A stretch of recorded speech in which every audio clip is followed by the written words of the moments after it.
Vous me dites si vous voyez ça en grand. Normalement, oui. Voilà, normalement, oui. Je vais zoomer sur l'agenda. Oh là là, la technique, qu'est-ce que c'est beau. C'est un zoom manuel, bien sûr, hein, vous aurez compris. Donc, une première partie accueil où notamment Olivier et Jérôme vont se présenter. Ensuite, une partie briefing. L'idée, là, c'est de partager un briefing sur les clés du scribing. Donc, le scribing, c'est la capture en live. Comment on va faire là? On ne pourra pas dire aux personnes qui parlent hey, « stop, il faut que je termine mon gris-gris, attendez-moi ». Non, ce n'est pas possible. Donc là, on est vraiment sur du synchrone. Je vais vous donner quelques tips et à un moment donné, il faudra y aller. Hein.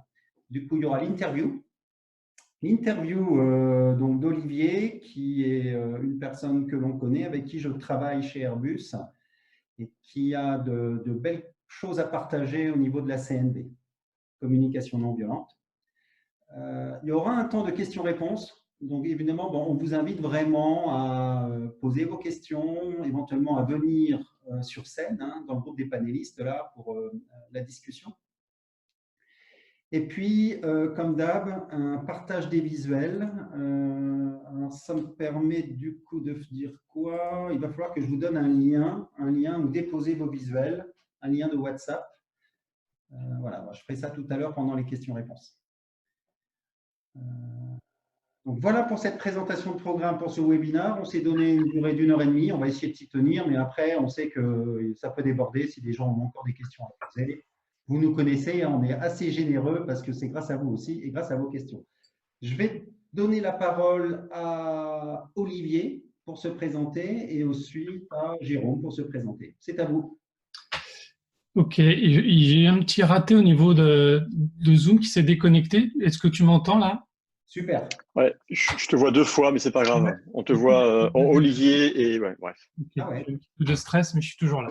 Donc, je m'appelle Olivier Babando, j'ai 44 ans. Je suis marié à Pascal, que je connais depuis 24 ans, et on a 2 enfants, 2 filles de 16 et 14 ans, Élise et Auréa. J'habite à Toulouse et je travaille à Toulouse dans l'entreprise aéronautique la plus connue dans la région, et Thierry l'a déjà évoqué, Airbus. J'y exerce le rôle de Scrum Master, entre autres choses, celui principal c'est Scrum Master. Pour ceux qui ne connaissent pas ce que c'est exactement, c'est un rôle important, un des rôles importants, pas plus que les autres, mais il est important dans le management de projet agile. C'est la personne qui est là pour faciliter, accompagner les équipes projets à travailler en meilleure collaboration. Et dans ce rôle, j'ai la chance de pouvoir utiliser mes connaissances et compétences en communication et relations interpersonnelles, et en particulier la CNV, communication non violente, dont on va parler aujourd'hui. Et pour finir juste sur ce point, la CNV, je me suis formé depuis maintenant plusieurs années, et il y a quelques mois, je suis entré dans le parcours de certification des formateurs de CNV, ce qui veut dire qu'aujourd'hui, je ne suis pas formateur certifié, mais dans quelques années, en continuant ma formation personnelle, je deviendrai, je l'espère, un jour formateur certifié en CNV. Super, merci.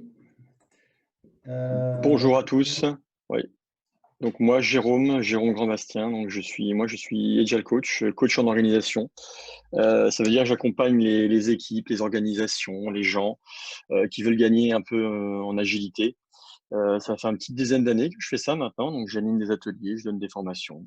Voilà, in a nutshell, qui je suis. Et je travaille pour la société Neoshack. Voilà. Ok, super, merci pour cette présentation. Moi, je suis Thierry, je suis coach agile en transformation d'entreprise, je fais de la facilitation graphique également. Et certains d'entre vous me connaissent déjà, je pense que ça suffit pour cette présentation. On peut faire connaissance aussi à travers nos échanges. Je vous propose directement de passer au briefing. Alors, de quoi s'agit-il ? L'idée, là, c'est de vous faire un briefing sur cette discipline qu'on appelle le scribing. Alors, il y a beaucoup de jargon en facilitation graphique. Je vais essayer de faire simple. Il y a 2 disciplines assez proches, mais elles n'ont pas la même audience, j'allais dire. Ce sont des disciplines où on capture un contenu qui vient d'autres personnes. Donc, ce n'est pas votre contenu, c'est un contenu tiers. le premier mot, premier usage, on appelle ça le scribing. C'est que vous le faites, cette capture, pour d'autres personnes que vous. C'est typiquement ce que vous avez lorsque vous êtes en atelier ou en conférence. Vous voyez des gens faire des fresques, par exemple. On voit bien que le contenu, ce n'est pas le leur, puisque c'est celui des intervenants, et le public, ce n'est pas eux, c'est pour la salle. Ça, c'est vraiment le scribing. Il y a une discipline qui est très proche dans l'esprit, sauf que l'audience n'est pas la même, c'est vous-même. Et ça s'appelle le sketchnoting.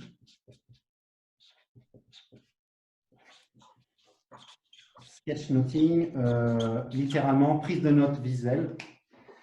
Donc, c'est la même chose, on capture un contenu tiers, mais c'est pour soi. C'est-à-dire qu'on peut mettre ce qu'on veut puisqu'on est le consommateur. On peut mettre son avis, on peut mettre ses idées, on peut mettre j'aime, j'aime pas.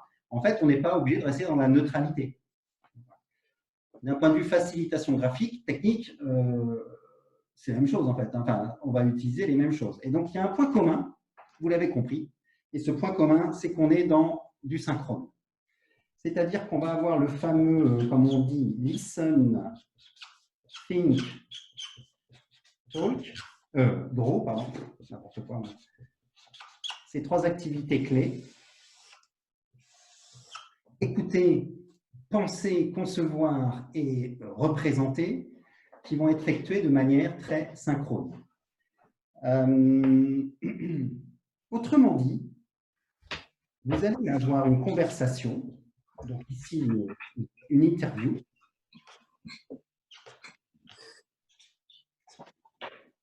avec un débit, un flux d'informations qui n'est pas sous votre contrôle. Alors, ouais. C'est ça qui rend le truc excitant. On n'a pas de contrôle sur le flux d'entrée. Et malgré tout, notre mission, notre challenge va être de réguler notre flux de sortie, c'est-à-dire notre crayon. Nous, notre flux de sortie, c'est notre crayon. Tout passe par lui en visuel. De le réguler et donc d'avoir une sortie à août qui soit, vous allez du coup bien la synchroniser, enfin bien, on va faire ce qu'on peut, hein, avec l'entrée. In, out. J'insiste là-dessus parce que la clé repose sur réussir justement à être dans ce qu'on dit, être dans le flow. Se sentir porté. Cette douceur d'être porté par le courant, ni plus vite, ne pas lutter contre le courant. Vous voyez ce que je veux dire? Eh bien, ça va être ça notre challenge. Alors, comment ça se passe concrètement? Dans cette activité, on a, dans cette discipline, pardon, on va avoir 7, ouais, je pense que c'est 7 activités. La première, on peut dire que là, c'est la phase initiale, celle-là, et c'est se connecter. Se connecter avec le sujet. Se connecter. Ben oui. Si on vous demande, tiens, Marie, est-ce que tu peux venir cet après-midi scriber notre conférence, avant de dire oui, enfin, vous allez sans doute dire oui, mais vous allez demander de quoi il s'agit. Ben oui.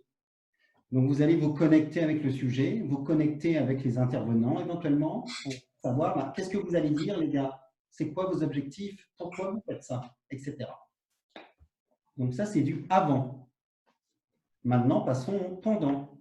On arrive, c'est parti. Qu'est-ce qu'on fait? On va faire 5 activités, là, ici, de manière circulaire et permanente. La première, ça va être écouter.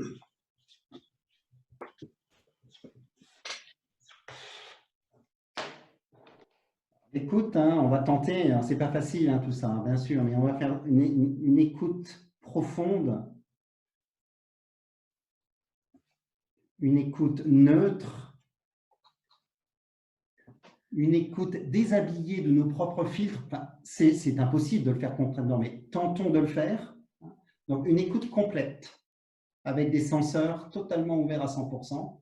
C'est tout le corps, c'est tous les sens qui sont mis en exergue dans cette activité qui est très physiquement difficile. Puisque, quand on écoute, du coup, on va récupérer beaucoup d'informations avec cette écoute totalement ouverte. C'est-à-dire que la deuxième activité, il va falloir filtrer. Ben oui, on ne pourra pas tout garder. Alors, filtrer, ça veut dire quoi? Ben, ça va être garder ce qui est selon vous important, ce qui est, ben, les critères de filtrage vont être l'importance, vont être les notions de mots-clés. Il y a certains exemples qui seront bons candidats à ne pas être conservés. Certains exemples. Par définition, un exemple, ben, c'est pour illustrer quelque chose. Donc, à la rigueur, on n'a pas l'exemple. Si on a le reste, ça peut suffire. Mais les exemples, c'est aussi sympa, quoi, parce que ça permet de… Donc, voilà. Ce sont des candidats, tout ça. Qu'est-ce qu'il y aurait? Trop de détails. Vous entendez des orateurs partir dans du détail, ping, à un moment donné, il faut se dire, ma main, enfin, je ne pourrai jamais suivre cette quantité d'informations, donc je ne rentre même pas dedans. Donc, pour vous, ce sont des opportunités. En fait. Alors, quand on a filtré, qu'est-ce qu'on fait? Il faut créer, il faut imaginer comment ça va être présenté. C'est le côté création, j'allais dire, imaginer. Là vont apparaître des choses qu'on a déjà vues ensemble. Est-ce que je vais faire du texte? Est-ce que je vais mettre des pictos?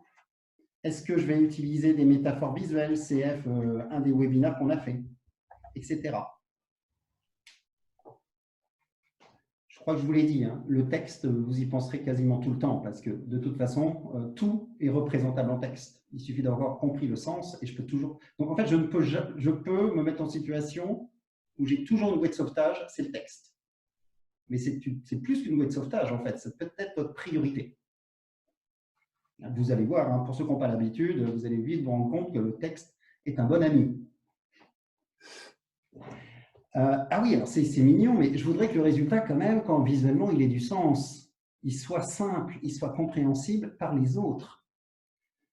C'est la différence avec le scribing et le sketchnoting. J'aimerais bien que ça ne soit pas que pour moi, que les autres puissent aussi s'y retrouver. Ah, ok. Même si c'est pour moi d'ailleurs, mais encore plus pour les autres. Du coup, il va falloir structurer.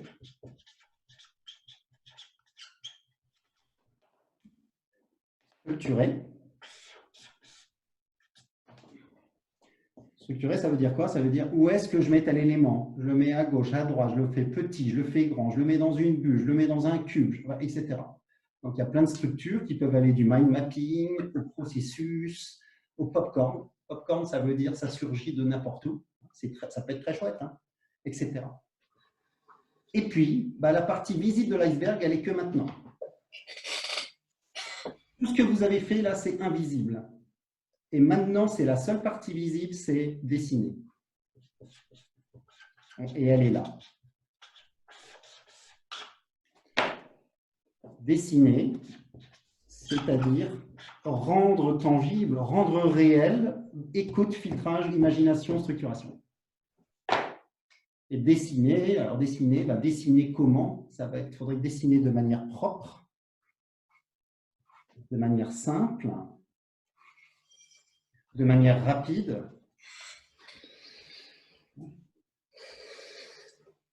Et dessiner surtout le sens. En fait, un beau dessin ne sert à rien en soi. Ce qui va compter, c'est le sens qu'il y a derrière ce dessin. Donc, c'est le sens. Et ce sens, on va essayer de le faire de manière précise, rapide, claire, sans chichi. Évidemment, moins vous passez de temps à dessiner, plus vous passez de temps sur les activités cognitives de filtrage, d'imagination, de structuration. Donc, en gros, tout ça pour dire, c'est que votre succès, il va passer par pratiquement oublier que je dessine pour me concentrer sur le reste. Le dessin devient quasiment, enfin devrait avec le temps, devrait devenir vraiment la partie que je fais même sans y penser. Et en fait, la facilitation graphique, c'est ça finalement, c'est se concentrer sur la valeur, sur le contenu. Le dessin est tellement important, ben oui, parce que pour pouvoir l'oublier, il faut être assez fort. Quand on n'est pas très fort, on ne va faire que y penser. Et donc, votre attention sera plus focalisée sur le comment que sur le quoi. C'est pour ça que moi, j'insiste beaucoup dans mes formations avec les gens qui me connaissent, dire, écoutez, ok, la finalité n'est pas le dessin. mais c'est un ami extraordinaire pour vous concentrer sur le reste. Une fois qu'on a fait ça, vous aurez un petit temps derrière, bah oui, parce que de finalisation. Finaliser. Ça veut dire quoi, finaliser? Ça veut dire, vous savez, hein, mettre si vous voulez de la couleur, mettre si vous voulez du gris, et rajouter éventuellement du détail que vous auriez omis.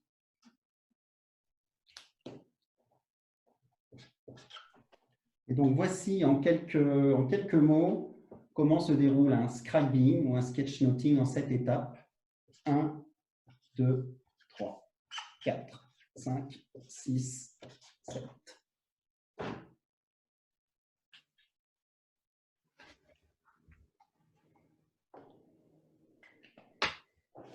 Alors justement, on va faire maintenant l'étape numéro 1 et je vais redonner la parole à Olivier qui va faire en fait le pitch du contenu qu'il souhaite partager avec nous ce soir. Donc c'est juste un pitch. Évidemment, il ne va pas entrer dans le détail. C'est comme si vous lisiez effectivement le programme de quelque chose, intervenant Olivier, OK, CNV, de quoi, qu'est-ce qu'il va nous dire en 3-4 lignes. Olivier, je te redonne le micro et tu nous fais vraiment le pitch des messages clés que tu souhaites, que tu vas partager après. OK. Ce que j'aimerais que vous ressortiez et ce que j'aimerais partager pendant ces 20 minutes d'interview et après le temps de questions-réponses, c'est déjà que vous en sachiez plus sur la communication non violente, ce que c'est la communication non violente, comment moi j'en suis arrivé à la pratiquer et à vouloir aussi maintenant la transmettre. Et puis tout ce que ça m'apporte dans ma vie personnelle et professionnelle. Et peut-être un focus sur la partie pro, sur comment la CNV peut avoir sa place en entreprise, comment les émotions peuvent avoir leur place dans les entreprises, quelle que soit la taille des entreprises. Et peut-être vous offrir comment vous pourriez aller vers la CNV, découvrir la CNV pour ceux qui seraient intéressés sur le sujet, quelques pistes pour aller découvrir un petit peu plus, pour ceux qui ne le connaissent pas du tout, ou voire beaucoup plus pour ceux qui connaissent déjà ce qu'est la CNV et comment la découvrir. Alors là, bravo, merci. Ça c'est du pitch qui donne envie de continuer. Hein. Donc, j'ai noté ici, merci beaucoup Olivier, j'ai noté ici, parce que je vais faire l'exercice avec vous de scribing, bien sûr. En fait, j'ai noté ici, là, le plan, j'allais dire, en quelque sorte, je ne sais pas si ça va être le plan de l'interview, en tout cas, le plan des idées. Ce qu'est la CNV, comment est-ce qu'il y est arrivé, ce que ça lui a apporté, son application en entreprise, ça nous intéresse fortement, et éventuellement quelques pistes pour nous, pour y aller. Une fois qu'on a ça, donc là, on est bien dans se connecter. Nous disposons tous, là maintenant, de quelques minutes. On va se donner 5 minutes. En fait, on est vraiment bien dans le timing. Donc, 5 minutes avant le début de l'interview. Ces 5 minutes, elles vont vous permettre quoi, chers auditoires et chers scribers? De rentrer dans le sujet, imaginer le layout, la grande structure de votre visuel. Est-ce que vous allez faire quelque chose de linéaire avec le temps? Il parle et vous, voilà, au fur et à mesure qu'il parle, vous enchaînez à la suite de manière linéaire. Est-ce que vous allez faire quelque chose de long, de non linéaire, comme un mind mapping? Est-ce que vous allez faire autre chose? Est-ce que votre structure, c'est pas de structure? L'absence de structure est une structure. Je sais, c'est bizarre, mais c'est une structure parmi d'autres, etc. Et vous allez aussi, pendant ces 5 minutes, commencer à imaginer peut-être des représentations visuelles derrière ces grandes idées. Ouais, parce que ça sera autant de temps de gagner pendant l'interview pour vous concentrer, encore une fois, non pas sur la recherche de pictos, mais plutôt sur le flux entrant. Donc, donnons-nous 5 minutes pour designer, réfléchir un peu à ce qu'on va faire. Et dernier mot, attention, ne pas trop prévoir, les amis. Parce qu'il nous a dit ça, Olivier, en 5 points, mais si ça se trouve, il n'y aura pas ces 5 points-là, ou il y en aura d'autres, et peut-être qu'il y aura des points manquants. Ben oui, c'est une interview. Non, elle n'est pas préenregistrée. On verra ce qu'il arrivera. Laissez place à l'inconnu, à la surprise. Accueillez-la avec un grand sourire, les bras ouverts. Les surprises, elles sont là pour vous faire du bien. Elles ne sont pas là pour vous faire du mal, à moins que vous ayez tout construit en l'absence de ces surprises. Là, c'est sûr qu'elles deviennent des ennemis, non pas des amis.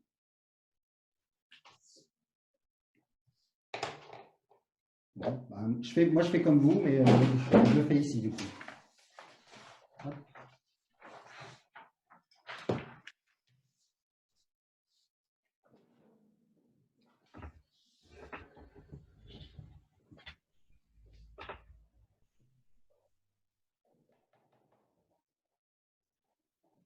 Alors, c'est la seule fois, vous avez remarqué que j'aimais bien commenter, comme ça vous fait une voix off en plus. Là, je vais le faire que maintenant, parce que pendant l'interview, évidemment, je ne dirai rien. Donc, ça ne sera pas comme les autres fois. En revanche, là, moi, j'ai noté qu'il y avait 5 questions. Donc, déjà, enfin, pas 5 questions, 5 sujets. Donc, je me dis qu'il y aura peut-être 5 blocs. Mais je me dis peut-être, surtout. Je ne me dis pas que c'est certain.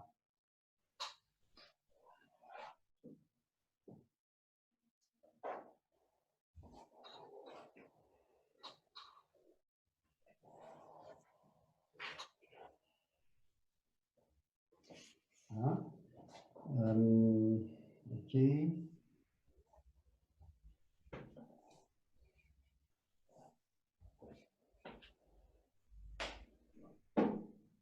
Alors, mon idée, là, je ne sais pas si je vais y arriver du tout. Mon idée, c'est de dire, j'aimerais bien faire une structure qui est à la fois de type avec beaucoup d'alignements, mais aussi de la fantaisie. Donc, j'aimerais bien mixer les deux, quelque chose d'assez rigoureux, un peu austère peut-être même, mais à la fois quelque chose aussi. Donc, d'avoir une structure qui porte elle-même du contraste en termes de vote. Je vais essayer. Donc, si vous faites ce genre de choses, vous imaginez ou vous faites un quadrillage, en fait, comme je suis en train de faire. Le quadrillage, il n'existera pas sans le truc final. C'est un peu comme une grille magnétique si vous étiez sur PowerPoint. C'est juste un rappel, finalement. Et puis après, on verra. Donc, du coup, 1, 2, 3, 4, 5. OK. J'aimerais bien faire un truc ici. Ça serait un truc qui traverse cette structure. On verra ce que ça donne. Je ne sais pas.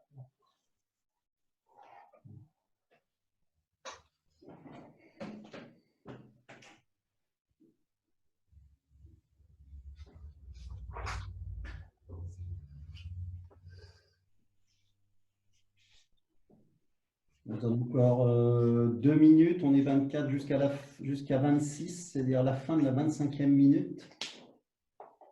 Donc, quand on sera arrivé à 26, cher Jérôme, cher Olivier, on vous basculera en mode interview. Ok. Ah oui, alors ouais, ça me permet de dire aussi, quand on fait quelque chose en live, on ne va pas viser le même niveau de qualité. Hein. Enfin, les pictos et tout ça, ça n'aura pas exactement le même niveau de finition que quand on fait un truc, on a tout le temps, bien sûr. Donc, ne mettez pas la barre au même niveau que quand vous avez 3 heures chez vous pour faire un visuel. Non, non, non, là, on est en autre chose. On est vraiment dans le spontané. Donc, soyez pas trop dur avec vous-même.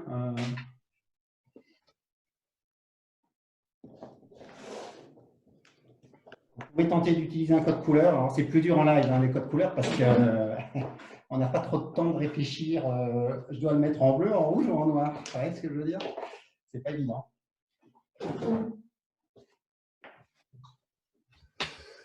Je vais tenter pour le challenge code couleur. Je ne suis pas sûr du tout de réussir.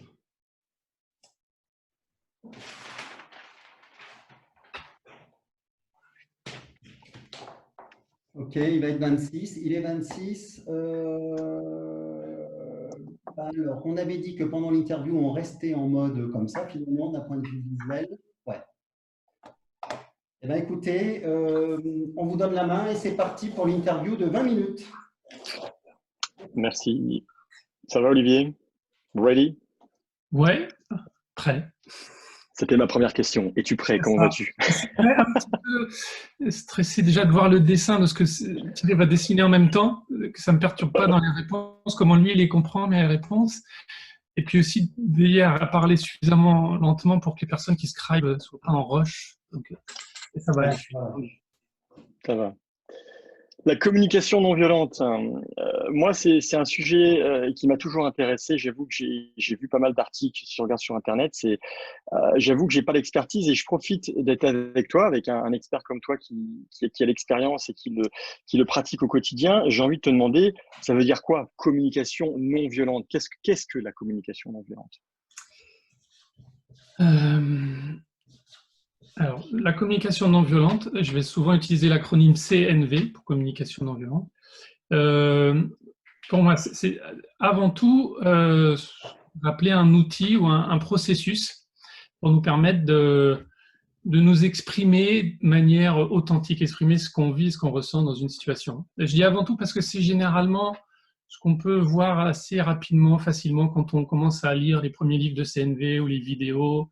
Donc, les premiers stages qu'on peut faire, c'est voilà, le processus qui s'appelle le processus OSBD, O pour observation, S pour sentiment, B pour besoin et D pour demande.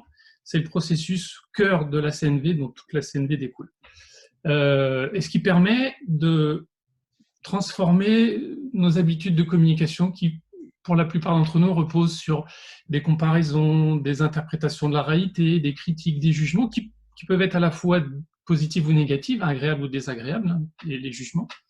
Donc de transformer ça en une façon plus objective, factuelle, l'observation des faits, et partager ce qu'on ressent, ce qu'on vit quand on voit ces observations, ces sentiments, et quels sont les besoins qui sont derrière ces sentiments, quels sont les besoins, nos besoins qui sont nourris ou pas.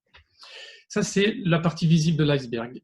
Mais pour moi, c'est bien plus complexe que ça, la CNV. C'est devenu une philosophie de vie, puisque par l'habitude et la pratique d'essayer de réfléchir derrière chacune de mes réactions, de mes actions, de mes jugements, de comprendre qu'est-ce qui me stimule, qu'est-ce qui se passe en moi, mais c'est un outil qui m'a permis de beaucoup mieux me connaître, de plus réagir aux situations, mais d'agir en conscience, d'avoir conscience de pourquoi je réagissais comme ça. Et du coup, d'adapter aussi ma manière de réagir face aux situations que je vivais. Et comme aussi la CNV vraiment nous invite à rentrer en connexion avec les gens avec qui on est en interaction, à être en empathie avec eux, et d'utiliser le même processus pour essayer de comprendre ce qui se cache derrière les réactions des gens, les jugements, les critiques des gens, quelles sont les émotions qu'ils vivent et les besoins qui sont nourris ou pas pendant ces situations. Et donc cet outil, pour moi, ça a vraiment permis de créer du lien avec les gens, de mieux les comprendre et d'améliorer les relations que j'ai avec les gens, que j'ai avec moi-même et avec les gens. Ok, merci. J'entends plusieurs choses, outils, processus. J'entends qu'il y a beaucoup de ressenti, ce qu'on vit, conscience. Tu parles d'une philosophie de vie pour toi. C'est ce que j'ai entendu. Et tu l'as découvert comment, toi, la communication non violente? Je l'ai découverte en 2016. Mais je vais me permettre juste de revenir un petit peu quelques années en arrière pour savoir comment j'en suis arrivé là. Comme beaucoup de gens que je connais, j'ai reçu, et ma femme aussi, une éducation, ce que j'appelle traditionnelle, l'éducation assez habituelle qu'on reçoit en France, sûrement dans d'autres pays. Et comme ça marchait, ça m'a semblé fonctionner dans les grandes lignes, je l'ai appliqué avec mes enfants, notamment avec ma première fille, Héléïs. Et ça fonctionnait comme j'avais envie que ça fonctionne. Les résultats étaient à l'image de ce que je voulais, mais c'était beaucoup basé sur les ordres que je donnais à ma fille, mais ça marchait. Ensuite, on a eu Auréa, notre deuxième, et là, ça n'a plus du tout marché. Mais plus du tout. Ça ne fonctionnait pas comme on espérait. Alors, au début, on pensait avoir la réponse quand on a eu la confirmation qu'elle était porteure d'un handicap. Elle est dysphasique, Auréa. C'est un trouble sévère du langage.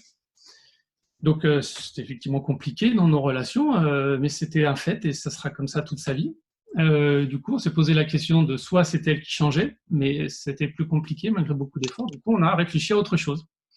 Et on a découvert des formations d'éducation bienveillante, en particulier les ateliers Faber et Maslich, qu'on a fait avec ma femme et qui a vraiment transformé notre manière d'être parents, de communiquer avec Auréa, mais aussi avec Élise, du coup. Et ça m'a tellement changé ma vie que moi, j'ai eu envie de le partager. Je suis devenu animateur de ces ateliers, justement en 2016. et le premier groupe que j'ai animé, il y avait une jeune femme qui était intéressée par la CNV, qui commençait à s'intéresser, elle m'en a parlé, et ça m'a intrigué, j'ai eu envie de savoir ce que c'était, j'ai lu un bouquin, enfin le premier bouquin que j'ai lu, c'est le livre de référence de la communication non violente, qui s'appelle « Des mots sont des fenêtres ». Les mots sont des fenêtres ou bien ce sont des murs, écrit par Marshall Rosenberg, la personne qui a inventé ce concept de communication non violente. Et là, nouveau révolution vraiment dans ma vie, un tournant dans ma vie. Et ça m'a tellement plu que j'ai lu d'autres livres de Marshall Rosenberg et d'autres personnes. J'ai regardé des centaines d'heures de vidéos sur Internet et j'ai commencé à me former à partir de 2017. Et là, depuis 3 ans, j'ai fait 50 jours de formation en communication non violente. Et comme je le disais dans ma présentation, je suis depuis quelques mois dans le parcours de certification pour un jour, je l'espère, dans quelques années, parce que c'est long ce processus de certification, devenir à mon tour formateur certifié. Très bien. Donc j'entends depuis 2016, animateur, donc tu nous parles d'éducation bienveillante. Et ce livre, je vais peut-être le redire, des mots sont des fenêtres ou bien sont des murs, Marshall Rosenberg. D'accord, donc ça c'est effectivement comment tu as découvert la CNV, donc 2016, ça fait déjà 4 ans. Et finalement, je me demande, ça t'apporte quoi, toi, dans ton vécu, dans ta vie au quotidien, ça t'apporte quoi la CNV? J'hésite parce que ça m'a apporté tellement de choses que ça pourrait être long la réponse. Ça a transformé ma vie, ça a transformé ma manière de vivre les relations. D'abord avec ma femme et mes enfants, mais aussi avec tout mon entourage, personnel ou professionnel. Ça a mis beaucoup d'apaisement dans ma manière de vivre les relations avec les gens. Et ça m'a permis, j'ai envie de dire, d'avoir conscience de ma manière de communiquer, de reprendre la main sur mes actions, mes réactions, ce que je disais. C'était de plus réagir de manière automatique par tout ce que j'avais pu apprendre dans mon histoire, tout ce que j'avais toujours fait et que j'avais jamais vraiment questionné, et en chaque situation, de réfléchir à qu'est-ce qui se jouait en moi, qu'est-ce qui pouvait se jouer dans la personne qui est en face de moi, et d'essayer de trouver une manière de nous connecter, de nous relier et trouver une façon plus harmonieuse de vivre les relations. Ok, donc je réfléchis, tu parlais aussi pour les enfants d'enfance bienveillante avant, tu parles que ça t'apporte beaucoup à toi-même. Et pour une organisation à l'échelle d'une équipe, d'une organisation, d'une entreprise, comment la CNV peut aider là?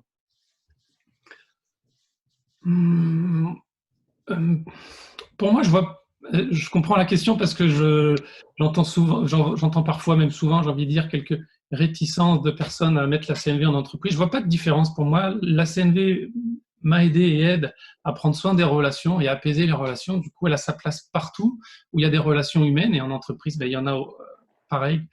Et ce que ça peut aider, voilà, c'est que les gens s'écoutent plus, les gens soient attentifs à ce que vit l'autre, à ses problématiques, à ce qui le préoccupe, et à faire rentrer l'émotionnel dans nos relations, y compris au travail. En tant que les êtres humains sont des êtres émotionnels.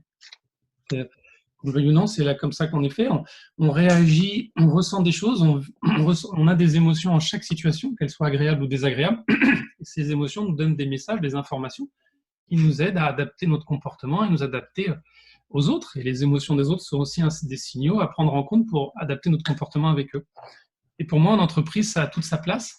Parce que des situations de frustration, d'inquiétude, même de joie, il y en a de manière régulière. Et aujourd'hui, avec le Covid-19 en entreprise, il y a des situations qui peuvent être très problématiques, des craintes de plein de gens. Donc, de savoir les partager et trouver un moyen de communiquer, pour moi, ça a toute sa place, la CNV en entreprise. Ok, j'entends bien. Donc, c'est applicable évidemment en entreprise. Exprimer sa frustration, sa joie, ses craintes, c'est facile ça? Finalement, c'est perçu comment en entreprise, ça, Alors c'est facile. Si tu me le demandes à moi, je vais te dire oui, c'est facile. Mais en fait, parce que je vais envie de dire, j'ai pris l'habitude de le faire. Je me suis aussi forcé. J'ai vu à quel point ça pouvait servir. Mais non, je peux concevoir que c'est pas facile pour certains parce que pour la plupart, on n'a pas été habitué. à partager nos émotions, que ce soit professionnellement, dans le monde professionnel ou dans le monde personnel. Exprimer de la peur, ça peut être vu comme une marque comme de la faiblesse, et on peut avoir la crainte que ça soit utilisé à nos dépens dans un monde professionnel notamment. Donc, partager ses émotions, ça peut être vu avec réticence, de trop s'ouvrir et d'être vulnérable. Mais moi, je crois que cette vulnérabilité, ça crée des liens et ça rend les relations plus riches et du coup, une efficacité plus grande dans les relations et le travail qui se fait derrière. Donc, oui, je pense qu'il y a des réticences au partage des émotions et donc à la CNV plus largement aussi, parce que c'est comme je le disais, en tout cas pour moi, ça a été vraiment une transformation de comment je vivais les choses. Donc, la crainte que je peux imaginer de grandes entreprises ou même des plus petites, c'est que les gens se transforment tellement qu'ils aient envie d'autre chose, envie d'un changement d'organisation, peut-être même quitter une entreprise dans laquelle ils étaient depuis des années. Donc, ça peut déséquilibrer un fonctionnement qui semble marcher, qui marche. Mais ce changement peut inquiéter des personnes en entreprise. Néanmoins, moi, je suis convaincu que peut être que bénéfique, parce que même si ça transforme au point que certaines personnes ne se sentent plus à l'aise dans cette entreprise et la quittent, ben je pense que c'est quand même mieux pour l'entreprise que ces personnes aillent voir ailleurs. C'est qu'au fond, il y a un mal-être, c'est pas un épanouissement complet.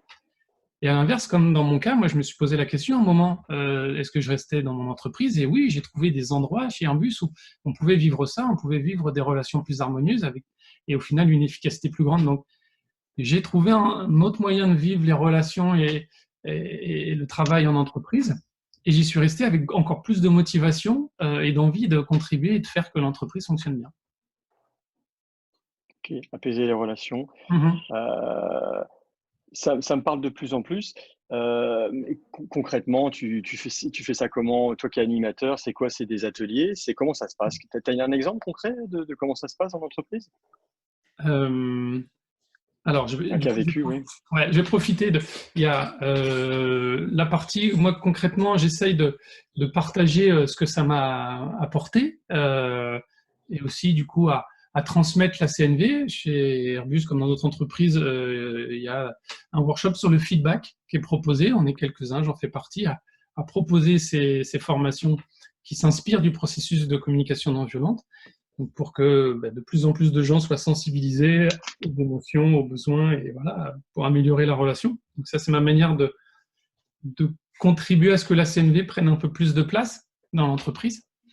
Et ensuite, moi surtout, c'est là où je contribue le plus, c'est de vivre la CNV sans forcément indiquer que j'y vis la CNV dans mes relations. Alors, pour un exemple concret, et il y en a un moi, qui m'a marqué il y a quelques semaines, avec un collègue que la CNV m'a aidé à vivre une situation qui aurait pu être conflictuelle. Un collègue, une équipe qui avait décidé de prendre une de nos salles de réunion pour en faire un bureau, parce que là où ils étaient, il y avait trop de bruit, ça leur allait pas. Et donc nous, on allait perdre une salle de réunion. Et moi, quand j'ai appris ça, j'avais envie d'exprimer toute ma colère. Premièrement, j'ai risqué de l'exprimer de manière pas du tout communication non violente, de lui gueuler dessus. Donc ça, clairement, je ne suis pas allé le faire. Mais aussi, j'aurais pu aller tout de suite le faire en disant, bon, j'ai un peu de pratique de CNV, j'aurais pu lui partager avec le processus OSBD comme je l'ai expliqué tout à l'heure, mais même là, il n'y aurait pas forcément connexion parce que partager avec des émotions fortes peut être mal perçu, même si tu parles peut-être de moi. Et donc, j'ai pris du temps pour voir moi comment je vivais la situation. J'étais ulcéré qu'il fasse ce choix sans avoir demandé l'avis de chacun, sans avoir fait contribuer chacun. J'avais envie de collaboration dans les prises de décision, je ne voyais pas. Donc, en faisant ça, ça m'a apaisé.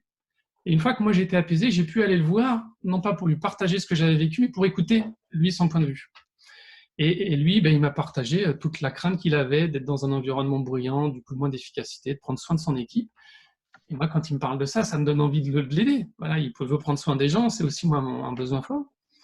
Donc quand il s'est exprimé, on a convenu ensemble, puisque chacun, après j'ai pu partager aussi mes préoccupations, on a trouvé ensemble une manière de nourrir chacun nos besoins. Moi, je voulais qu'il y ait de la collaboration dans la prise de décision. Lui voulait un espace plus calme. Bon, on a cherché ensemble d'autres salles. Ils ont pu trouver une salle pour en faire leur bureau. Et puis, tout le monde on avait une solution qui convenait à tout le monde. Et la vertu que je vois avec la CNV, c'est qu'on n'est pas obligé d'être deux pour faire de la CNV. Moi, j'ai appliqué ce que je connaissais de la CNV, mais la personne en face, non. Et je suis assez convaincu que si j'étais allé le voir directement avec toute l'énergie de la critique, du jugement, on se serait sûrement gueulé dessus, on se serait engueulé, on n'aurait probablement pas trouvé une solution ou pas une solution aussi efficace que celle qu'on a trouvée ce jour-là. Et votre relation, elle est comment maintenant? Vous êtes des amis ou peut-être pas quand même? Si, il n'y a pas de raison. Si, il y a eu...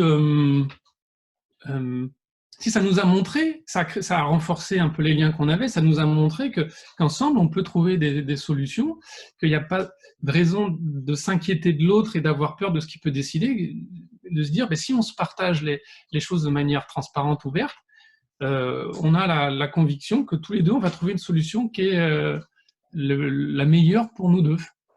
Okay. Top. Donc, écouter, comprendre, agir. Tu nous rappelles, tu as rementionné OSBD, tu nous rappelles ce que ça veut dire rapidement, pour les gens qui ne connaissent pas bien? Ouais, donc c'est observation. Qu'est-ce qu'on observe? La réalité. Voilà, on observe comme si on était une caméra. Donc, c'est-à-dire sans jugement, sans interprétation. Une caméra, ça prend l'image de ce qui se passe et le son. Observation. Ensuite, les sentiments. Qu'est-ce qu'on ressent? Quelles sont les émotions qu'on a à la vue de ces observations? Mais je vais rajouter en fait à l'interprétation que chacun d'entre nous fait de cette observation. On ne réagit pas tous de la même manière à une même observation. Donc c'est ça, c'est essentiel. C'est vraiment nous, individuellement, comment on réagit à cette observation. Donc quel sentiment on a à ce moment-là et quels sont les besoins. C'est le B, O-S-B, B comme besoin, les besoins qui sont derrière ces émotions. Si les émotions sont agréables, c'est que certains de nos besoins importants pour nous sont nourris. Si les émotions ne sont pas agréables, c'est que certains de nos besoins essentiels pour nous ne sont pas nourris dans cette situation.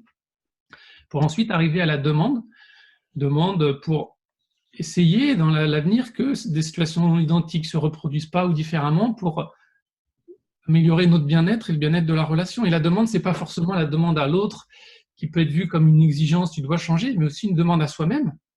Ce que j'évoquais dans l'exemple d'avant. La première demande, ça a été à moi-même. Ça a été Olivier, ne va pas voir tout de suite ton collègue, sinon tu risques de lui gueuler dessus. Réfléchis d'abord, pourquoi tu vis comme tu réagis comme ça? Clarifie d'abord. Donc, connexion avec moi-même avant. Et ensuite, ensuite j'ai décidé aussi de me connecter à lui, de savoir comment lui avait vécu la scène avant de m'exprimer. Connexion avec lui. Et ensuite, seulement, je lui ai partagé comment j'avais vécu la scène. Et ça, c'est la partie demande qui clôt le processus de scène. OSBD, d'accord. Ça, effectivement, ça fait une belle définition finalement de la CNV. Tu as peut-être une phrase, parce qu'il y a une nouvelle personne qui vient de se connecter. Tu arriverais en une phrase à nous donner ta définition de la CNV?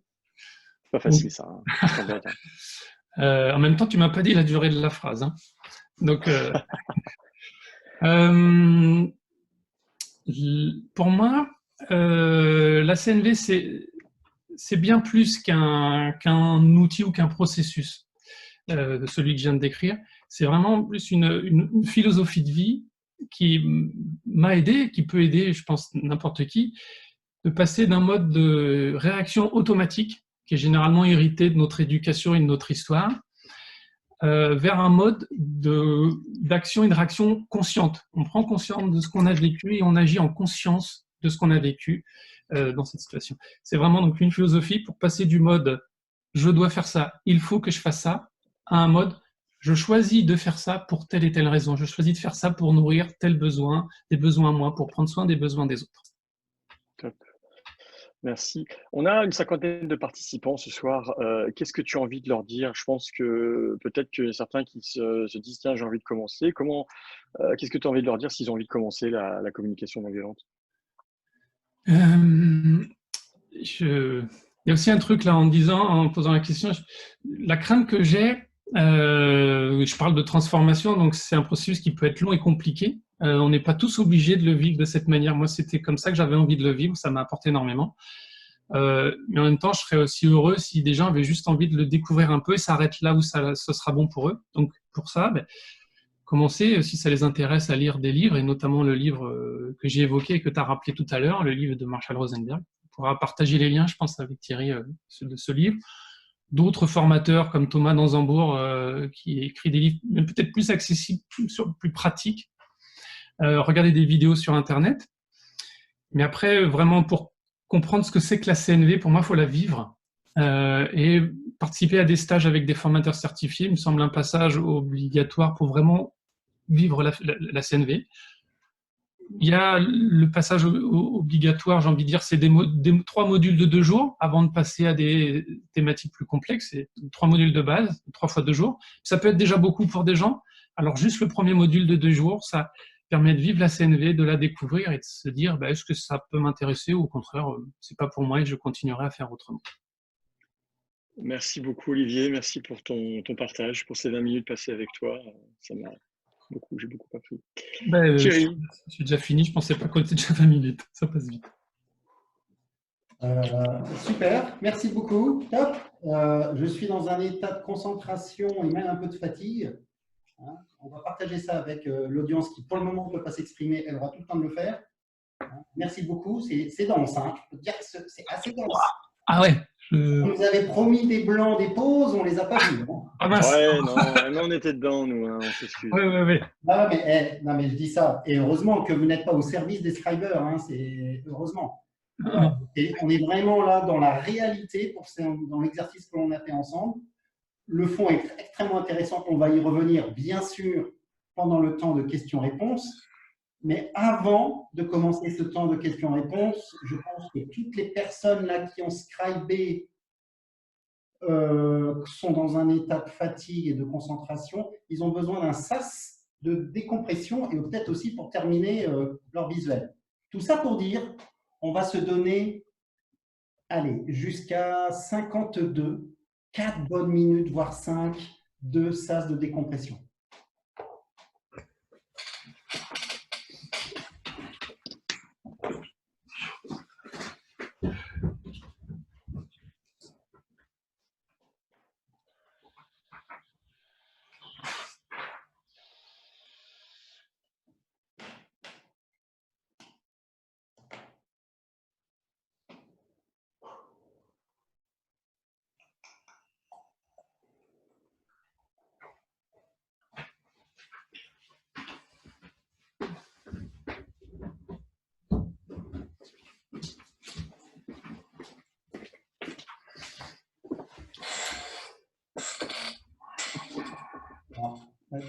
Peut-être couper les micros, peut-être. Ça, si ça fait trop de bruit.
C'était comment le nom de l'auteur? Tu peux me le rappeler, Olivier? Je n'ai pas noté le nom de famille.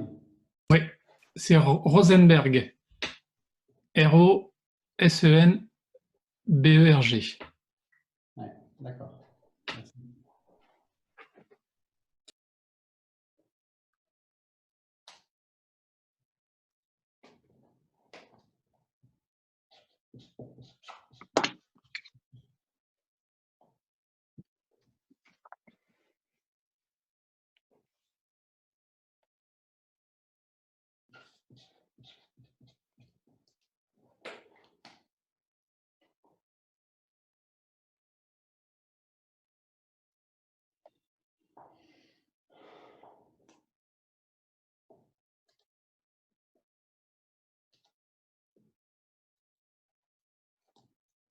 On a une question de François pour les autres livres. Tu veux peut-être répondre, Olivier? Je pense qu'on avait convenu avec Thierry, je fournirais quelques Regarde. liens à Thierry qui pourra les partager. C'est ça, Thierry? Ouais, mais on peut commencer le débat, là, hein. Allons-y, hein, comme il est 52 quasiment. Vas-y, tu peux répondre si tu as des références d'ailleurs. Bah, des références. Un autre écrivain que j'aime beaucoup, c'est Thomas d'Anzembourg, qui a écrit plusieurs livres. Cessez d'être gentil, soyez vrai. Peut-être même plus facile à lire. En même temps, des fois, je peux partager, dire ne pas commencer par le livre référence. Ce serait une erreur, peut-être pas. Donc voilà, Thomas d'Anzembourg. Il y a de nombreuses conférences de lui sur Internet que vous pouvez trouver facilement sur YouTube. C'est un peu plus compliqué pour Marshall Rosenberg. Ok. Pour ceux qui sont très fans de vidéos sur YouTube, il y a aussi d'autres formatrices. Il y a Isabelle Padovani qui a fait, là il y a des dizaines et des dizaines, je me souviens, on n'est pas à centaines de vidéos, elle fait des conférences, à ce film, elle les partage et là aussi c'est très enrichissant. Ceux qui veulent vraiment aller en profondeur.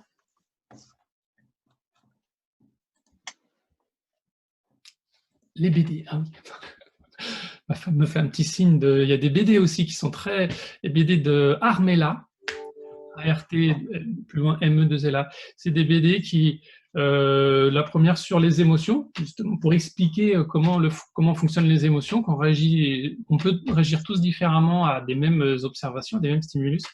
Et on a fait une deuxième, justement en collaboration avec Isabelle Padovani, que j'évoquais tout à l'heure, sur les besoins, qui explique pourquoi on réagit de telle ou telle manière à chaque situation, d'où ça vient de nos besoins qui sont nourris ou pas. Et elle devrait en faire d'autres après pour continuer tout le processus de CNV.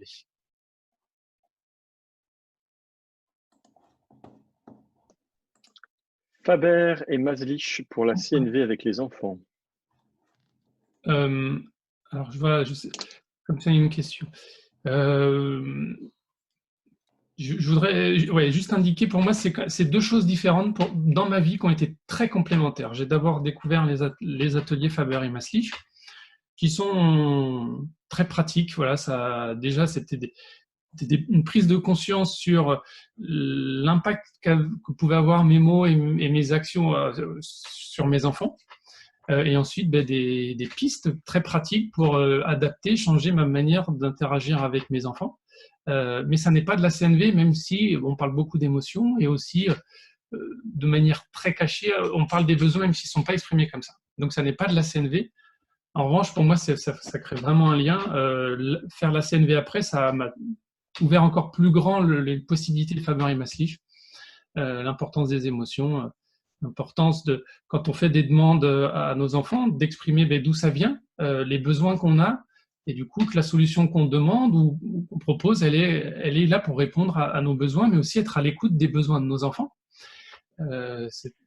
Et trouver des solutions, des demandes qui nourrissent, si possible, les besoins de chacun. J'ai une question d'Herman là qui dit: j'ai découvert la CNV il y a 1 an et je souhaiterais partager ça avec ma conjointe. Comment faire? J'ai envie de dire, moi j'en ai fait l'expérience, pas avec ma conjointe, par chance elle l'a fait en même temps que moi, de surtout pas lutter pour qu'elle y vienne. Moi j'ai envie de comparer ça à des amis. J'ai les ateliers Faber et Maslich et la CNV, j'en ai trop parlé au début. Et les gens, alors que je voulais vraiment contribuer à ce qu'ils trouvent leur offrir ce cadeau que moi j'avais trouvé. Et en fait, il y a pas mal de gens qui l'ont vu comme finalement un reproche de ce qu'ils étaient en train de faire. Il y avait sûrement ça un caché derrière, même si c'était pas mon intention. Donc j'ai envie de dire, d'essayer de pratiquer la CNV sans dire qu'on la pratique, et que la personne se rende compte de ce que ça peut apporter de la richesse et qu'elle ait envie d'elle-même d'y passer. C'est un élément clé de la CNV, la demande. Donc dans le OSBD, le D de demande, c'est vraiment une demande, c'est pas une exigence, c'est pas un ordre. Quand on fait une demande, on accepte l'idée que la personne puisse dire non. Donc la CNV, c'est vraiment pas un outil pour changer l'autre, pour l'amener à faire des choses qu'ils n'ont pas envie de faire. Donc pour répondre à cette personne, si votre femme n'a pas envie de faire de la CNV, plus vous forcerez, plus il y aura d'opposition possible, je pense. Ok. N'hésitez pas à poser vos questions. Je regarde. J'ai une question. Merci. Oui. Tu as répondu à la question d'Herman, apparemment. N'hésitez pas à poser vos questions, soit dans le chat ou alors dans la rubrique dédiée Q&A. Il n'y a pas de souci. Oui, ok. Donc, en attendant là, que vous posiez de nouvelles questions, si vous le souhaitez, bien sûr, je vous ai mis aussi le lien dans le chat du groupe WhatsApp dans lequel vous êtes invités pour ceux qui le souhaitent. C'est chouette de partager avec les autres ce qu'on a fait, vos scribing. Dans la toute dernière partie de notre webinaire de ce soir, on regardera ensemble, on jettera un œil ensemble au groupe WhatsApp en question. Ah, le lien WhatsApp n'est pas visible. Oui, non, to all panélistes. Oui, d'accord, ok. Ah oui, c'est vrai. Tu nous l'as dit à nous, mais ça ne va pas nous aider. Ouais, non, mais ça ne va pas, voilà. Donc, voici. Oui, voilà. Voilà, il y a une nouvelle question peut-être pour toi, Olivier. Je ne sais pas si tu l'as vu. Les ateliers de CNV, des noms d'assos ou de collectifs, c'est celle-là que tu avais vu, Jérôme? Ouais. Ouais. Alors, dans la CNV, il y a, on parle d'ateliers, il y a des stages de CNV pour apprendre la CNV, le processus et ce que ça. Donc, c'est des stages avec des formateurs certifiés. Je pourrais vous partager le lien, mais en tapant CNV formation, il y a de fortes chances que vous tombiez sur le site officiel des formateurs CNV, et ça vous donne la liste de tous les formateurs en France et tous les stages qu'ils proposent au fil de l'année. Ça, c'est pour se former à la CNV. Et ensuite, pour ceux qui auront découvert ça, ou même je crois que des fois, il y en a qui vont directement dans des groupes de pratique sans avoir fait de formation avant. C'est chacun le vit comme il veut. Moi, j'invite vraiment à faire un stage de CNV d'abord, mais c'est aussi une question de moyens, de temps. Il y a des groupes de pratique qui sont souvent animés par des formateurs certifiés, ou même des fois des gens qui, un peu comme moi ou d'autres, ont déjà bien cheminé en CNV, animent des groupes de pratique. Je pourrais en partager. Après, je suis embêté. Je connais les gens qui sont avec moi dans le parcours, j'en connais certains. Sur Toulouse, j'en connais qui animent des groupes de pratique. Merci, quelqu'un a mis le site de la formation. C'est des formations, ouais, très bien, merci. Ouais. Je ne sais pas comment tu vois ça, Thierry, mais moi, j'aurais envie de donner des liens de gens que je connais, mais j'ai pas envie, peut-être en me contactant en privé, je ne sais pas comment c'est possible après. Avec mon nom, j'ai un site internet, on peut avoir mes coordonnées par ce livre. Okay. Je pense que ce qu'on va faire, c'est que dans le mail qui est envoyé à tous les participants du webinaire, post-webinaire, on pourra mettre les informations que tu souhaites. Ok. Pardon, c'est moi. Il y a un petit Larsen là. Allez, voilà. Est-ce que vous avez d'autres questions pour Olivier sur son expérience ou sur la CNV en général, sur des choses que vous n'avez peut-être pas compris, des choses que vous avez peut-être expérimentées ou sur lesquelles vous avez des questions, je ne sais pas.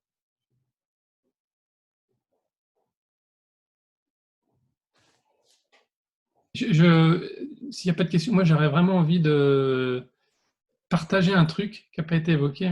J'évoquais ce qu'on voit de la CNV, c'est ce processus OSBD. C'est une manière, je vais dire, c'est simple, rapide de résumer la CNV. Moi, je l'ai trop rapidement appliqué. Voilà, dans les règles de l'art, en tout cas, j'avais l'impression, je prenais du temps pour réfléchir et ça ne marchait pas au début, voire même ça ne marchait pas du tout.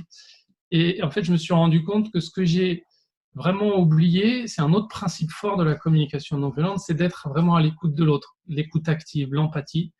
Et s'il y avait qu'un seul truc à faire dans les relations humaines, c'est d'abord d'être à l'écoute de l'autre. Quand quelqu'un vient vous faire une critique, un jugement, en tout cas ce que vous entendez comme de la critique, d'un jugement, je vous invite à essayer d'aller en CNV, on dit d'aller sur sa colline plutôt que de rester sur la vôtre et d'aller voir, mais pourquoi il me dit ça? Qu'est-ce qui se cache derrière? En l'écoutant, ça lui permettra lui de dire tout ce qu'il a à vous dire et sûrement de s'apaiser. Et à ce moment-là, il aura plus d'ouverture pour être dans la mesure d'entendre ce que vous avez envie de dire par rapport à ça. Si vous partez tout de suite dans l'expression authentique, il y a un risque que lui reste sur son émotion, de la peur, de l'inquiétude ou de la colère, et que vous soyez dans la vôtre et qu'il n'y ait pas de connexion entre les deux. Intéressant. Bon, nous, ça nous fait une métaphore, la métaphore de la colline, donc on dit merci. Effectivement, dès qu'on a comme ça un langage illustré métaphorique, quand on fait de la facilitation graphique, c'est un plus forcément, puisqu'on a la métaphore offerte sur un plateau. On a une petite question sur la CNV en équipe là, de Geneviève. Y a-t-il des jeux pour initier à cette communication? Alors j'en ai un en version informatique qui a été créé par un formateur certifié, le jeu de la CNV. Je ne sais pas comment il se trouve, il est disponible. Si on Google jeu de la CNV, on tombe dessus, non? Je suis pas sûr. Ah, mais Pascal, elle le sait. C'est apprenti girafe. Ah, ça c'est. Mais il y a un jeu de la CNV, jeu coopératif. C'est un ensemble de cartes avec des questions, et c'est l'idée de poser des questions, et puis les gens doivent aller chercher au fond d'eux la réponse à cette question et pourquoi ils réagissent de telle ou telle façon. Il y a une version pour les enfants aussi. Ça peut amener les enfants à exprimer, à parler des émotions. Ça aide cet aspect ludique, justement, parce que du coup, je rebondis, je vois des jeux, l'aspect ludique peut aider. Oui, ça nous arrive souvent d'en faire dans des stages. En stage, on n'en a pas toujours à Toulouse, en tout cas moi ça m'arrive d'aller ailleurs, et on est en présentiel, en résidentiel avec plusieurs personnes, et le soir, là, il y en a un vraiment qui était bien, que j'étais avec la formatrice où j'y vais souvent. Voilà, on se pose des questions, et du coup c'est vraiment un moyen de mieux se connaître. Alors effectivement, là on parle de vulnérabilité, on répond à cœur ouvert, c'est un peu l'idée des stages de CNV. Ça permet de voir la richesse que ça apporte, de parler de manière authentique, voir les liens que ça crée. Puis ça permet aussi de travailler ce muscle CNV, ce nouveau langage. C'est ça aussi la difficulté de la CNV. Ce processus OSBD, c'est comme une nouvelle langue. Et donc quand on apprend une nouvelle langue, généralement on garde l'accent de l'autre langue, notre langue maternelle, on peut la garder longtemps. Donc, pratiquer ces jeux, pratiquer le plus souvent possible la CNV, ça permet que cette langue soit de plus en plus naturelle. Au début, ça sonne faux, et c'est aussi pour ça que le lien est compliqué avec les gens. Ils disent « mais pourquoi il me parle comme ça ?» Alors, j'ai l'impression qu'il me manipule. Et avec le temps, ça devient de plus en plus naturel. Ok, j'ai envie de poser la question. Il y a de Véronique qui dit « Quel est le lien que l'on peut faire entre CNV et intelligence émotionnelle ?» Pour moi, l'intelligence émotionnelle est une brique absolument essentielle de la communication non violente. C'est-à-dire, c'est un des piliers de la communication non violente, c'est le lien au ressenti, le lien aux émotions. Donc, travailler son intelligence émotionnelle, avoir conscience de l'importance que les émotions ont dans les relations humaines, c'est pour moi absolument essentiel. Et c'est vraiment l'idée de la CNV qui peut rendre les gens, certaines personnes inconfortables. Nos habitudes d'éducation, notamment pour ceux qui ont pu faire des études scientifiques, comme moi ça a été mon cas, on est beaucoup dans le mental et dans tout ce qui est rationalité, et beaucoup moins dans l'émotionnel, en tout cas c'était mon cas. Donc travailler ça, de faire confiance à ce qu'on ressent et à nos émotions, c'est absolument essentiel. Et en CNV, on est beaucoup là sur... Quand il se passe quelque chose dans ta vie, dans les stades, prends le temps de voir comment ça vit dans ton corps. Le corps est un excellent indicateur de ce qui se passe. Vous avez des tensions dans la nuque, vous avez des tensions dans le dos, vous avez mal à la tête. Généralement, c'est des signaux qu'il y a quelque chose qui vous stimule. Et ensuite, prendre le temps de voir comment on vit ça. Et généralement, après, ça émerge assez vite. Derrière nos émotions, pourquoi on a ça, pourquoi on vit ça. Ok, Véronique, tu nous diras si ça répond à ta question. Apparemment... Ouais, je suis totalement d'accord, en particulier pour les personnes plutôt cérébrales. Merci pour ce partage, merci. On a un point de Sébastien qui parle un aventurier du rail qui est derrière. Est-ce que ça marche en CNV? Alors, j'adore ce jeu, les aventuriers du rail. Depuis le confinement, on n'arrête pas de faire des parties avec ma femme et mes filles. et j'ai du mal à faire le… Est-ce que ça marche en CNV? C'était de l'humour, parfait. Ah, c'est de l'humour, d'accord, ok. Donc, tu as bien répondu. Bah, je Bah, t'essaye. tu peux, hein, tu as un parcours à chaque fois, tu dois aller d'une ville à une autre ville. Donc, quelque part, tu peux très bien dire.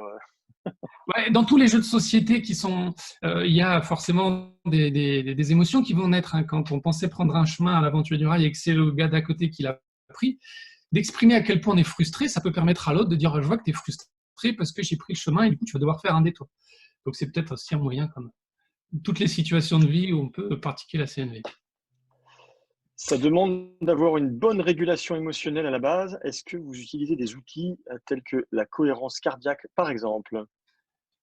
Alors avant de répondre à la question, eh ben, je dirais non pour la première parce que je pense pas je pensais pas, pardon, comment formuler. Je ne pense pas que j'avais une bonne régulation émotionnelle à la base. Ceux qui me connaissent et qui me connaissaient il y a plus de 5 ou 10 ans peuvent témoigner. Il faut aller me voir sur un terrain de foot pour voir que j'avais du mal à gérer mes frustrations vis-à-vis de l'arbitrage ou les réactions des autres joueurs. Donc, je suis assez convaincu que tout le monde peut y arriver. Évidemment, si on a vécu dans du partage d'émotions et on est plus, si on a quelques notions, ce sera plus facile, mais c'est pas obligatoire. Et moi, je n'utilise pas des outils tels que la cohérence cardiaque. J'en ai déjà entendu parler. Moi, je le fais pas. Je fais beaucoup de méditation. C'est des choses qu'on fait aussi en CNV. Il y a beaucoup de liens. Méditation. En fait, j'ai mis dans ce que tu as partagé, Thierry. Toi, tu as mis en gros la communication consciente. Moi, j'aime beaucoup. Je préfère ce terme communication consciente à communication non violente. Parce que non violente, il y a ce terme violent, non violent. Ça veut dire que si je suis violent, si je fais pas de CNV, et j'aime pas du tout ça, parce que je crois pas à l'intention violente de la plupart d'entre nous. Il y en a peut-être quelques-uns, mais la majorité sont pas violents. Je me suis un peu perdu. La conscience, ouais, de faire les choses inconscientes et la méditation de pleine conscience, c'est vraiment de vivre l'instant présent le plus possible, de laisser passer les jugements, de vivre l'instant présent. Et pour moi, c'est un ancrage qui aide beaucoup en communication non violente ou communication consciente. Ce que je voulais dire, c'est qu'il faut la travailler pour réussir. Ah oui, oui, je ne sais pas, c'est la même personne, oui. Oui, Corinne, je suis de l'avis de Corinne. C'est un travail régulier et à mesure qu'on travaille une compétence, n'importe laquelle, eh ben, ça devient de plus en plus naturel. Mais le naturel, c'est juste une habitude qui est devenue qu'on fait depuis tellement longtemps qu'on a l'impression qu'on a toujours ça, qu'on a eu ça en nous. Donc oui, l'intelligence émotionnelle, la régulation émotionnelle, c'est évidemment des choses à travailler pour progresser en CNV. Okay. Bon, okay. Ok, c'est top. Est-ce qu'on peut passer une partie du temps qui reste à regarder quelques-uns des éléments très impressionnants qui ont été déposés sur le WhatsApp? Alors, ce que je propose, c'est de partager mon écran et qu'on aille voir ensemble les éléments qui ont été déposés. Que je ne m'emballe pas trop. Voilà, je vais faire comme ça. Ce qui ne vous empêche pas de continuer à poser des questions, bien sûr. Hein. Partager mon écran, partager une fenêtre.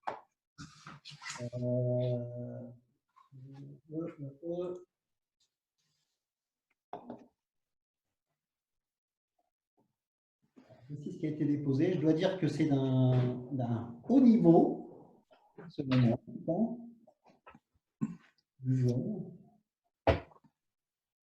Tu vas avoir une belle collecte, Olivier.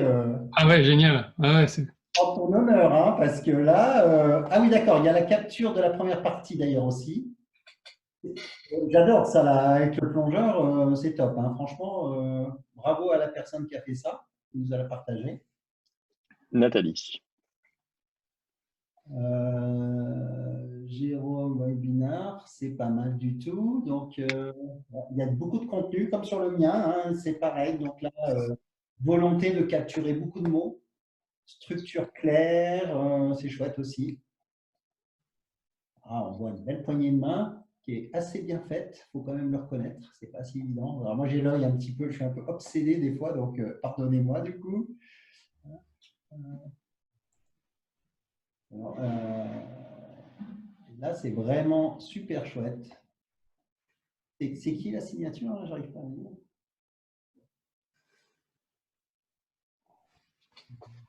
Dominique. Ah, Dominique, Ok. tout simplement. Dominique Vial.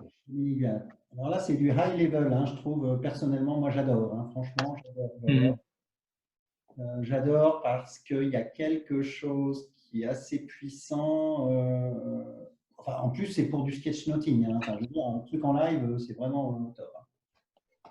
Hein. Donc, elle a pris le titre de l'ouvrage comme message mémorable, comme punchline du discours, ce qui est très habile, puisque le titre de l'ouvrage, ou une partie du titre en l'occurrence, est lui-même très inspirant. Très chouette, hein, on se régale, hein, franchement, bravo. Là, on voit pas tout. Ah, bah, c'est celui qu'on a vu tout à l'heure. Donc, OK. La communiquer en conscience. OK. Alors, il reste de la place, mais c'est bien parti, cette histoire aussi. Ouais. C'est qui le nom Ah, c'est chouette, là, les petits bonhommes. J'adore. Je te comprends. Chloé. Et Chloé. Non, c'est super chouette. Alors, on va tourner la tête un petit peu. Donc là, c'est pareil. Moi, c'est un style que moi, j'aime beaucoup aussi. C'est-à-dire que là, c'est focus vraiment sur le contenu. Je capture les mots et c'est pas facile de capturer beaucoup de mots tout en gardant à la fois une unité visuelle, une cohérence. Vous voyez, là, les couleurs, les trucs. Bon, c'est. Donc, pas de parti pris, c'est du contenu et c'est très bien aussi. Hein. Il y a peu de gris-gris, il y a peu de picto. Et c'est souvent le cas d'ailleurs quand on fait vraiment du sketchnoting. J'en profite pour dire, pour ceux vraiment que ça intéresse, je vais organiser des séminaires et peut-être même une retraite. Je vous en parlerai pour ceux vraiment qui aiment ça. Une retraite dans un endroit vraiment sympa, nature, piscine, mer, plage, scraping sur les rochers. Ah bah, et on se fera des trucs vraiment spécifiques, on se fera des challenges. Voilà. C'est vraiment de type retraite. Tout ça pour dire que les gens que ça intéresse, bah, écoutez, vous avez qu'à. Enfin, je communiquerai là-dessus. La communication non violente, donc on a une magnifique bannière, on a une belle occupation de l'espace. Hein. Donc là, on a un chemin. Et bravo pour la cohérence visuelle, hein, je le dis, parce que c'est pas facile ça. Hein. Tu vois, le changement de couleur, changement de taille, y penser. À chaque fois, on a texte, picto, titre, enfin, titre, texte, picto plutôt. Bravo, bravo, bravo. Alors là, dis donc, là, il y a du contenu. Donc ça, c'est très chouette. Hein. C'est très chouette parce que celui-là, je me permets de dire un message. Étant donné que le contenu, voilà, c'est propre, c'est clair, c'est pas brouillon, malgré qu'il y ait beaucoup de contenu. Et donc, moi, en tout cas, je le perçois comme une belle invitation à aller plus loin. Tu vois ce que je veux dire? C'est la vitrine est chouette et putain, il y a vachement de trucs dans le magasin. Et donc, je rentre dans la boutique. Voilà. Moi, c'est mon processus. Et donc, du coup, c'est beaucoup de contenu. Et là, c'est la preuve réelle, c'est que ça ne nuit pas à le côté attractif. Si tant est Bravo Sophie. hiérarchisé. Tu voulais dire, Jérôme? Bravo Sophie, parce que du coup, elle s'est reconnue, donc voilà. Bravo, Sophie. Ouais, ouais. Ouais, moi, je vois pas le chat puisque j'ai mis en plein écran de mon côté. C'est pour ça Non, que. mais justement, c'est pour ça que je lis le chat au fur et à mesure. Quand les dessins sont pas signés, ça permet de rendre aux artistes leur nom. Donc là, celui-là, typiquement, avec un peu plus de matos, des crayons plus noirs et plus épais, là, en mettant donc du coup plus de contraste visuel, premier plan, second plan, choses comme ça. Franchement, le résultat serait encore meilleur. Et il est déjà pas mal. Ah ben voilà, alors là, typiquement, ça illustre super bien ce que je viens de dire. Là, on a, voilà, ça a de la force, ça a de l'impact, c'est punchy. C'est la première impression que l'on a. Il y a une belle homogénéité, belle équipe des couleurs. Regardez l'OSBD avec la petite madame OSBD en haut à gauche du dessin, en haut à droite de l'image du coup. Ça c'est chouette. Regardez l'usage des bulles ici. Hein, c'est pas mal. Donc là, c'est pour de la capture au kilomètre. c'est chouette. On capture plein de trucs, on met des bulles. Évidemment, elles viennent de quelqu'un, mais qu'on n'a pas besoin de représenter. L'idée de mettre le speaker au milieu,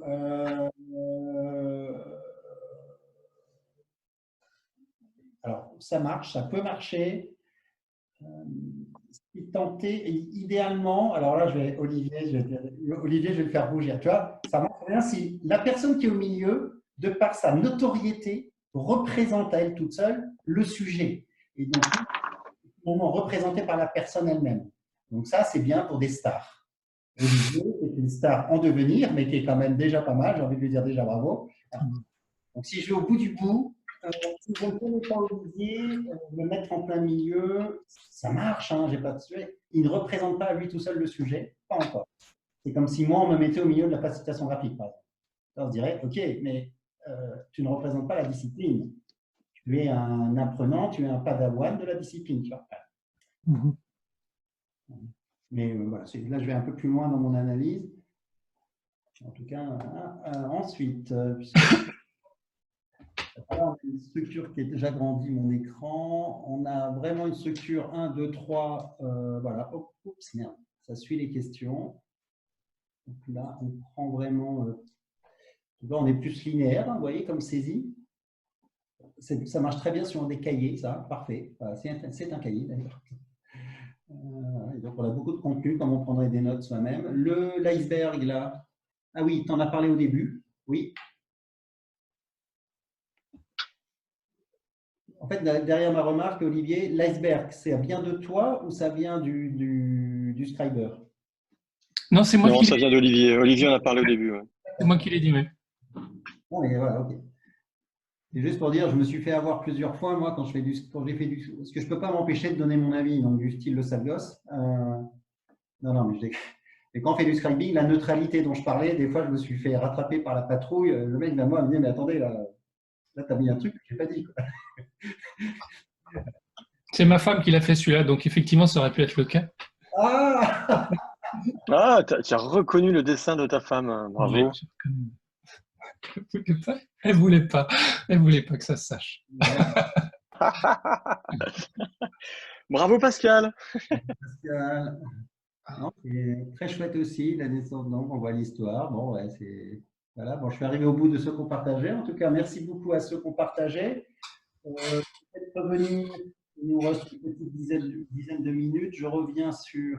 Je fais du stop sharing. Quelles seraient vos questions si vous en avez encore d'ailleurs, vos remarques, questions, que ce soit sur le sujet de la CNV ou de la facilitation graphique? Ils veulent voir ton dessin, Thierry. Ah oui, d'accord, parce que si vous voulez, je peux le oui, Dominique, elle voudrait voir ton dessin. Voilà. en mode machin, comme ça. Oula, d'ailleurs, je me rends compte que j'en ai mis de la couleur. Putain, la vache. Je fais plein de trucs en noir et blanc, mais alors là, du coup, j'ai mis de la couleur. Voilà, donc c'est un peu ce que j'expliquais sans vouloir faire une analyse totale de ce que j'ai fait.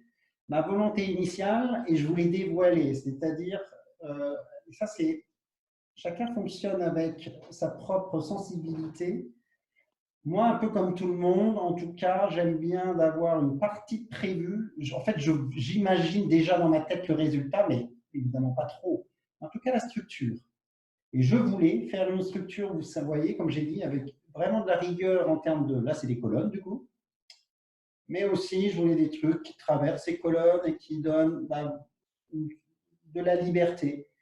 C'est peut-être aussi à l'image de la CNV, parce que c'est à la fois un champ d'expression libre, mais à la fois, il y a un cadre. Il y a même des techniques, même si tu nous l'as dit, et merci pour ça.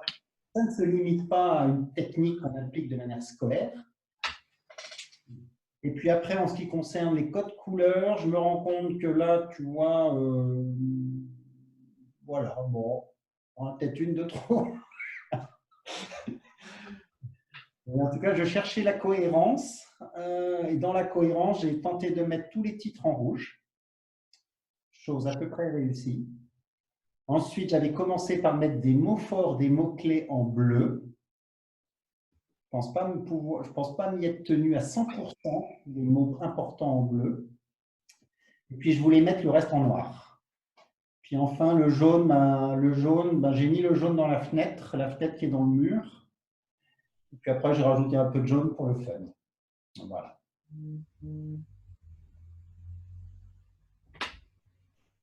Top, merci.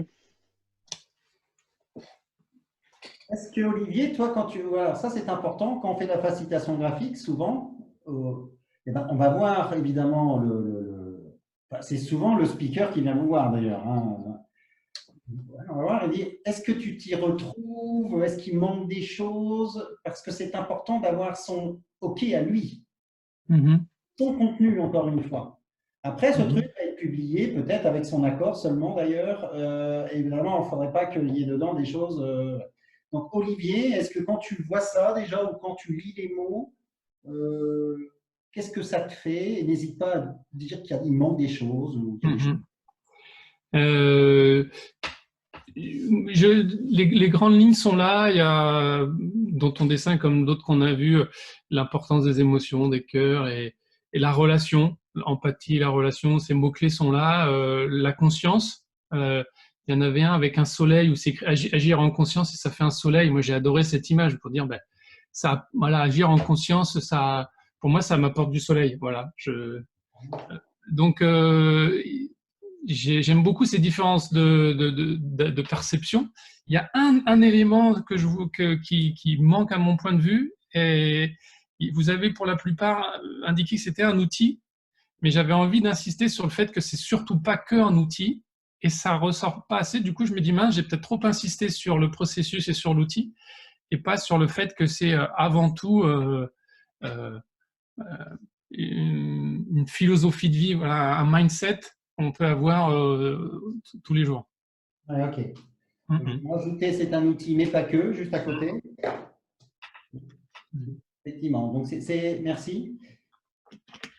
C'est exactement ce genre de complément, de subtilité dans le dosage des messages que nous, quand on capture, quand ce n'est pas notre cœur de discipline, on n'arrive pas trop à lire le niveau, le dosage. Et donc, c'est là où ton feedback pour avoir finalisé est extrêmement important.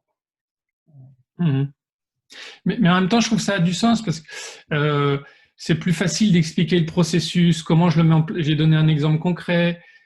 Jérôme m'a redemandé un moment de repréciser ce que c'était.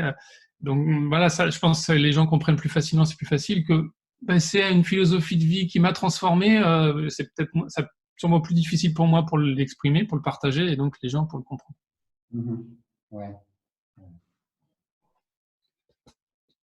Mais ça m'aide du coup à voir que ce que je dis, voilà comment les gens le comprennent. Donc si j'ai envie que les gens voient moins le côté outil et plus le côté changement, transformation personnelle, à moi d'adapter un petit peu mon discours. Donc merci beaucoup, j'adore pouvoir avoir tout ça en retour.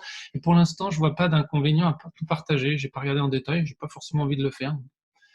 Je suis assez transparent avec ça. Ok, hop. Bon. Pour ceux qui sont encore là, et merci, bon, il y a quelques personnes et on peut comprendre qu'on a dû partir parce qu'on est quand même sur un week-end. Ça me permet aussi de vous remercier d'avoir pris 1h30 dans un week-end prolongé, en tout cas en France, parce que ce n'est pas férié dans tous les pays. En Belgique, par exemple, ce n'est pas férié. Je sais qu'on a beaucoup de copains belges, dont Jérôme. Peut-être là, avoir votre feedback sur le chat, sachant que vous aurez tout à fait l'opportunité de le faire par ailleurs. Il y a une question qui dit, est-ce qu'on peut utiliser notre visuel en citant ton nom, Olivier? Oui, citant que c'est inspiré d'une interview de moi sur la CNV, oui, pour moi c'est oui.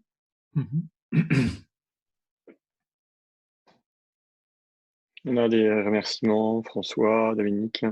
Merci.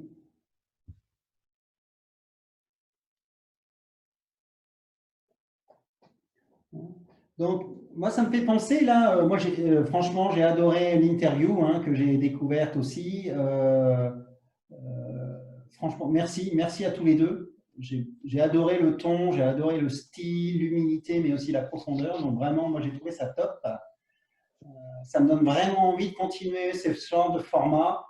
Et j'ai vraiment envie qu'on se fasse un truc, vraiment, mais en réel, je reviens sur mon idée, dans un endroit sympa, peut-être étalé sur 2 jours, avec des interventions, de la facilitation graphique, des challenges, des moments de prise de recul individuel et collectif, des temps de méditation. J'ai l'endroit parfait pour ça, hein. Il y a la mer, il y a les rochers, il y a un l'air, il y a la piscine. Voilà. Arrête, tu nous fais rêver là. On est confinés depuis 2 mois et tu nous… Oh là là, tout le monde… Ouais, c'est pas sympa, ils nous vont la mer. Non, mais, franchement, ça me donne vraiment envie de continuer ce genre de choses parce qu'on apprend vraiment tous dans un cadre très décontracté, très sympa. Merci. Et oui, pour un rassemblement déconfiné. La mer, ça va être loin un peu, ouais, mais la mer, ça n'a pas de prix. Si je fais ça, ça sera dans le coin autour, vous savez, pas oui, mais c'est pour après les 100 km. Hein. Non, non, mais moi, le coin où je vais organiser un truc, c'est vers c'est vers Royan, vers Saint-Palais-sur-Mer, pour ceux qui connaissent. Et ceux qui ne connaissent pas, on va dire, c'est entre Bordeaux et La Rochelle. Si on faisait simple, vu de loin. Mais voilà, C'est bien la montagne aussi. Sébastien, il dit qu'il est à la montagne, mais c'est pas grave, c'est bien aussi la montagne. ouais, c'est top aussi. Alors, j'adore. Moi. Ok, on se fait ça. Bah, il est 27. Merci à tous. Merci beaucoup. Et puis, on vous dit tous à bientôt. Moi, vous pouvez bien entendu communiquer en me citant. Hein. Je ne vais pas vous dire non, hein, ça c'est clair. Je vais aussi communiquer de mon côté sur ce qu'on fait pour que ça puisse continuer. Merci. Merci à tous. Bravo pour vos dessins. Impressionnant. Et on vous dit à bientôt et bonne fin de week-end. Reposez-vous bien.